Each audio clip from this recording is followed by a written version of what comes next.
பேரும் புகழும் எல்லாமே சம்பாதிச்ச ஒரு அரசர் வந்து என்ன பண்ணாருன்னா மரண தருவாயில இருக்கார். அவருக்கு பார்த்தீங்கன்னா 4 மந்திரிகள் வந்து இருக்காங்க. அந்த மந்திரிகிட்ட என்ன சொல்றாருன்னா, எனக்கு ஒரு 3 ஆசைகள் இருக்குது. அதை வந்து நீங்கள் வந்து நிறைவேற்றுங்க அப்படின்னு சொல்லுதாரு. முதல் ஆசைன்னு பார்த்தீங்கன்னா, நான் செல்லக்கூடிய பாதை எல்லாமே என்ன ஆகணும், வைரம் தங்கத்தால் ஒரு புதிய பாதையை வந்து நீங்கள் உருவாக்குங்க அப்படின்னு முதல் ஆசையை சொல்லுதாரு. 2வது ஆசைன்னு பார்த்தீங்கன்னா, நான் இறந்த பிறகு என்னோடய உடலை வந்து இந்த உலகில் மிக தலை சிறந்த 4 டாக்டர்களால் தான் என்னோடய உடலை வந்து நீங்கள் வந்து என்ன செய்யணும், தூக்கிட்டு போகணும் அப்படின்னு சொல்லுதாரு. 3வது ஆசை பார்த்தீங்கன்னா, என்னோடய 2 கைகளும் நீங்கள் வந்து தலைக்கு வெளியே வந்து வச்சிடணும் அப்படின்னு சொல்லுதாரு. எல்லோரும் பார்க்கும்படி என்னோடய 2 கைகள் மட்டும் வெளியே தெரியுற மாதிரி வச்சுருக்கணும் அப்படின்னு அரசர் சொல்லுதாரு.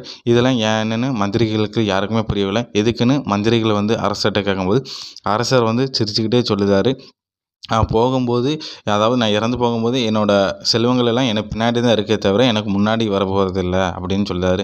2வது, இந்த உலகத்தில் எவ்வளோ பெரிய தலை சிறந்த டாக்டராலும் என்னோடய மரணத்தை வந்து யாராலையும் வந்து காப்பாற்ற முடியாதுன்னு மக்கள் வந்து உணரணும் அப்படின்னு சொல்லுது. 3வது பார்த்தீங்கன்னா, என்னோடய 2 கையை எதுக்கு வெளியே வைக்க சொன்னோம்னா, நான் பிறக்கும்போதும் வெறும் கையோடு தான் பிறந்தேன். நான் இறந்து போன பிறகும் வெறும் கையை தான் கொண்டு போகிறேன். அப்போது அதாவது பிறக்கும்போதும் வெறுமா தான் பிறக்கும், இறந்து போகிறப்ப தான் நினச்சிட்டோம் வெறுமா தான் போகிறோம், எதையும் கொண்டு போகலன்னு மக்கள் வந்து உணரணும் அப்படின்னு சொல்லிவிட்டு அந்த அரசர் வந்து இறந்து போகிறாரு. இறந்து போனோடனே இதெல்லாம் அவங்க மந்திரிகளும் கரெக்டாக செஞ்சாங்க.